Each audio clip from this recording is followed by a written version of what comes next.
Hey there, wanted to showcase my Stackathon project, which is building 2 audio plugins in JUCE, which is a framework that works in C++. There's a lot of things I can discuss. I'd rather just show you, but I wanted to touch on a few things of the quote-unquote hello world of audio programming, which is a gain slider. So you can see here in Visual Studio, the big difference and kind of overcoming challenge here was the language barrier. JavaScript, a lot of things can be implied, but everything in C++ has to be set, especially when you're making a plugin. It has to have a specific place where it lives.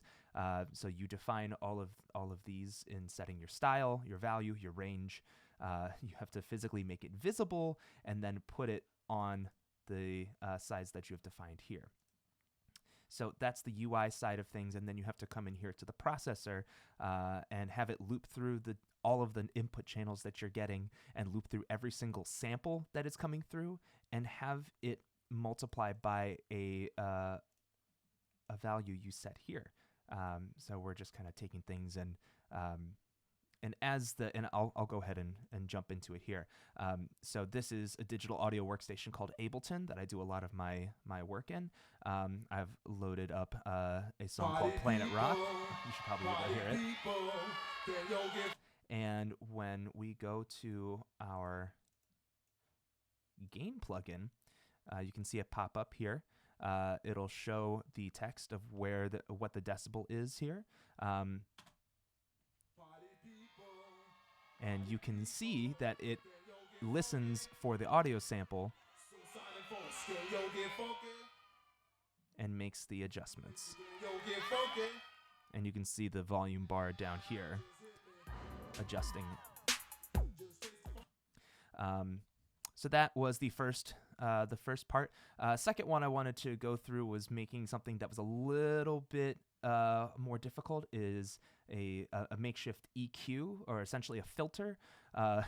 It was supposed to be an EQ and it was supposed to have a gain knob, but the time constraints limited it to just a filter. So defining the filter up here, setting the bounds and where it's living here on the UI side of things.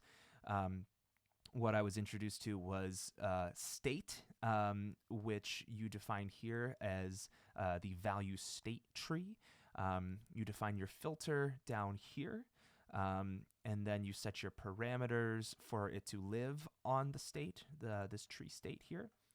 And down in the meat and potatoes, you set up your logic based on your menu choice, and then that updates your filter. And it's already loaded up here, so I can move it over here, and you can see it's a little bit smaller, but if we go to low pass and start the song over again,